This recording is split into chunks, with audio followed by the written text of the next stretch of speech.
Agradecemos a Dios la oportunidad que tenemos en este momento para tomar la palabra de Dios para una reflexión breve. El asunto que quisiéramos abordar es con relación a la familia. La familia que debe entender que ha sido llamada con un propósito al conocimiento de Jesucristo como Salvador. El propósito de Dios es que la familia tenga una relación tan íntima con su Dios, que entienda que Dios los llama con un propósito. El propósito es de servicio, pero un servicio que debe hacerse con la convicción de que todos somos siervos de Dios como miembros de una familia. La relación que Dios quiere tener para con nosotros es una relación de gozo, de alegría. Y vamos a tomar la palabra de Dios para ver este asunto. En el capítulo 16 del libro de los Hechos de los Apóstoles, encontramos una historia de una familia que vivió sin Dios quién sabe cuántos años, pero cuando se encontró con el Señor, sus vidas cambiaron, todo cambió.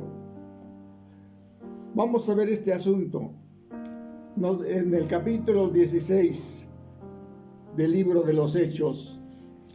Nos dice la palabra de Dios una de las experiencias que vivió San Pablo y que fue el causante de la fe y de la entrega de esta familia.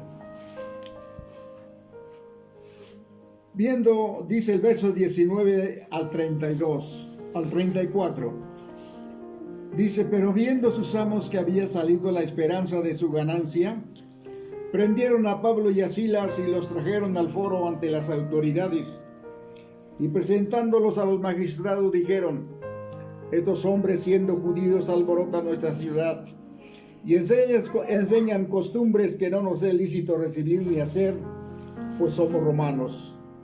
Y se agolpó el pueblo contra ellos, y los magistrados, rasgándoles las ropas, ordenaron azotarles con varas.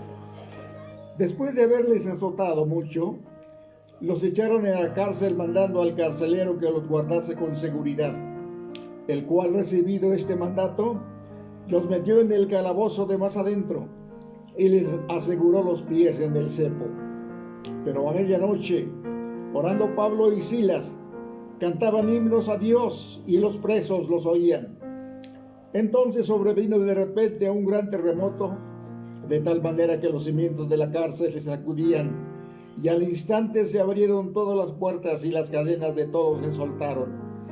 Despertando el carcelero, y viendo abiertas las puertas de la cárcel, sacó la espada y se iba a matar, pensando que los presos habían huido. Mas Pablo clamó a gran voz diciendo: no te hagas ningún mal, pues todos estamos aquí.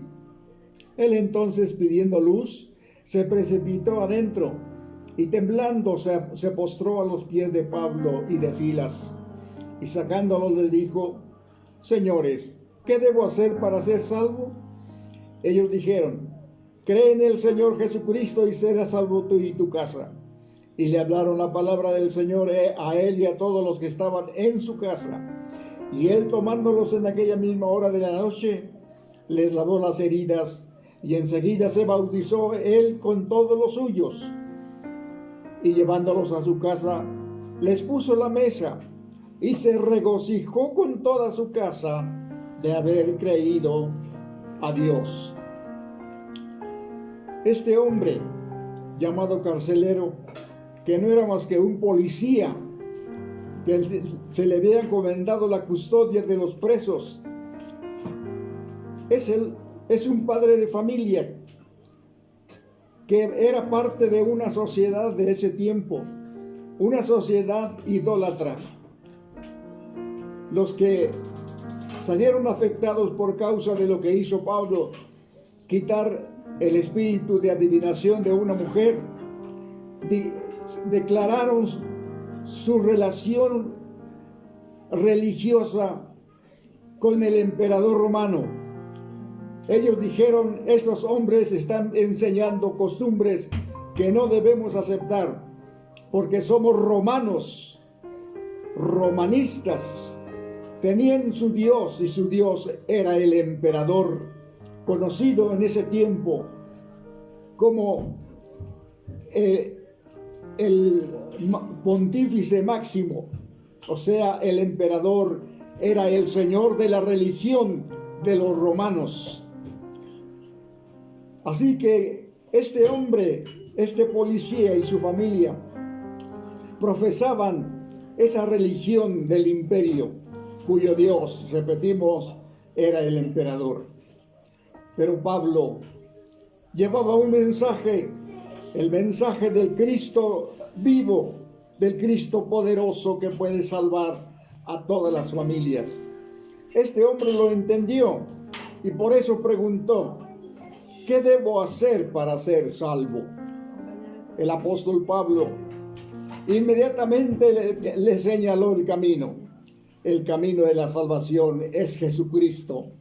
Cree en el Señor Jesucristo, dice la palabra, y serás salvo tú y tu casa. La palabra casa significa familia. No es la casa de adobes, ni de tabiques, ni de concreto. Es la familia. El Señor dice, el apóstol Pablo dijo: cree en el Señor Jesucristo, y te salvarás tú y tu familia. Y le hablaron la palabra del Señor a él y todos los que estaban en su casa. Y tomándolos en aquella misma noche, les lavó las heridas, y enseguida se bautizó él con todos los suyos. Sí, la palabra de Dios fue para toda la familia. El compromiso con Dios fue para toda la familia, no solamente para este policía, sino para su esposa, para sus hijos, para su familia. Y llevando a los siervos de Dios a su casa, compartió con ellos su mesa. Y dice la palabra de Dios en el verso 34, la segunda parte: y se regocijó con toda su casa, o sea, con toda su familia, de haber creído a Dios. La fe cristiana introduce en el alma, en el corazón de los creyentes, una cosa muy importante: la alegría, el gozo. Aquí en el verso 34 leemos regocijo, lo que nosotros decimos popularmente en nuestro español, recontentos. Estoy recontento, decimos alguna vez cuando estamos contentos en un grado superlativo. Recontentos, se pusieron recontentos porque creyeron en Dios.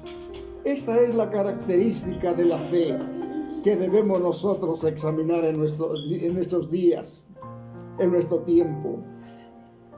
¿Qué ha hecho Cristo en nuestra alma y corazón por haber creído en Él? Nos ha introducido este regocijo. Estamos felices de ser cristianos, estamos contentos.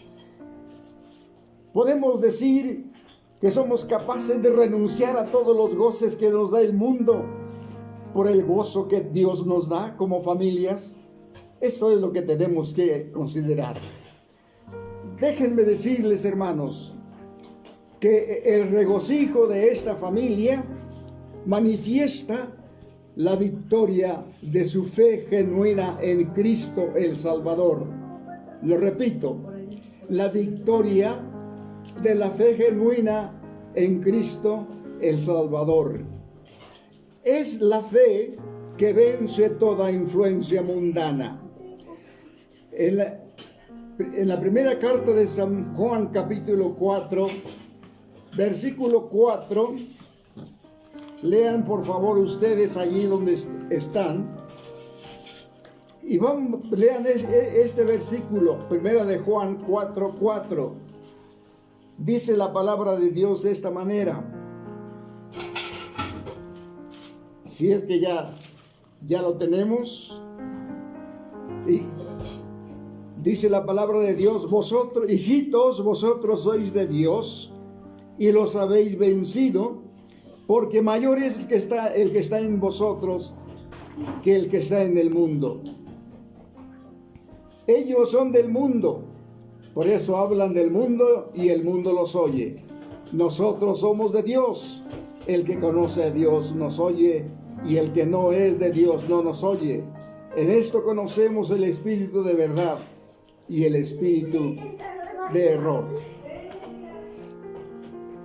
El verso 4 dice: ustedes son de Dios y los habéis vencido.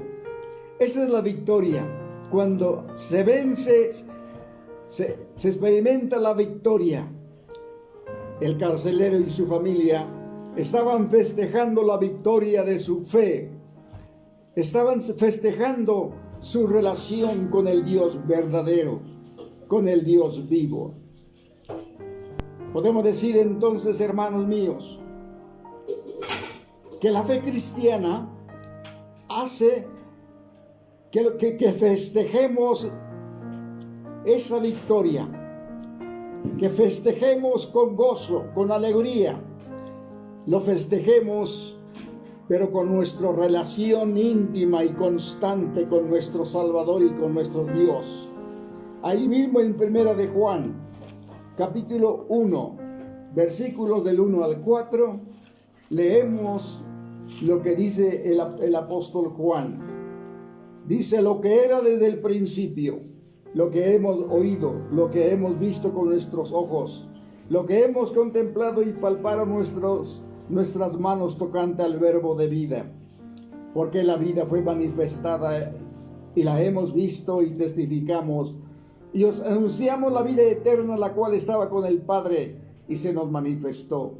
Lo que hemos visto y oído, eso os anunciamos, para que también vosotros tengáis comunión con nosotros, y nuestra comunión verdaderamente es con el Padre y con su Hijo Jesucristo.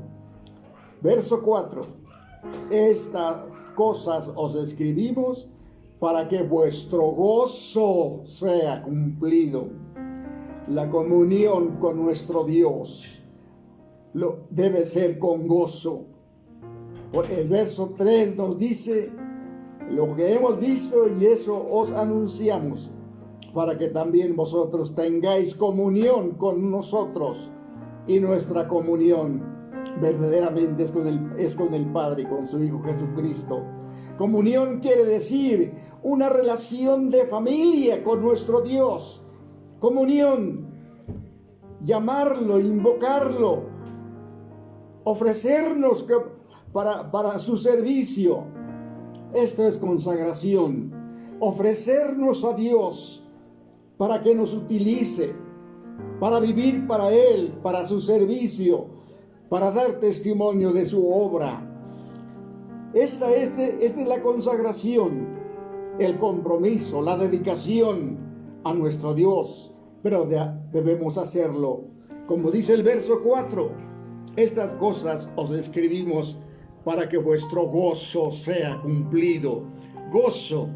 Esta es la característica sin igual de una familia cristiana genuina, que ha gozado el amor de Dios, que está gozando del amor de Dios. Por otro lado, hermanos míos, esta familia de Filipos, cuyo padre se entregó al Señor, nos habla de ese regocijo que es dádiva de Dios. Es dádiva de Dios a través del Espíritu Santo. Gálatas 5:22 nos habla de tres cosas muy importantes. Vamos a Gálatas 5:22 y nos dice, hermanos, que el fruto del Espíritu es amor, gozo y paz. Esta es la dádiva de Dios a través del Espíritu Santo. El gozo lo da el Espíritu Santo. El gozo lo da Dios. No es cosa nuestra. Es cosa de Dios, del Espíritu Santo. Nos habla aquí del amor. Cuando hay amor por nuestro Dios, hermanos, se sirve con gozo, se entrega la vida con gozo, porque el gozo que Dios nos da es el disfrute de esa relación que tenemos con nuestro Señor Jesucristo. Por lo tanto, hermanos, miembros de una familia, vamos a terminar esta breve reflexión buscando todos Filipenses capítulo 4 y versículo 4. Nos dice ese versículo, hermanos míos, regocijaos en el Señor siempre. Otra vez os digo, regocijaos siempre. No es el gozo de un ratito, no es el gozo, hermanos míos, de un día o de 2 días, es el gozo de toda la vida. Regocijaos en el Señor siempre.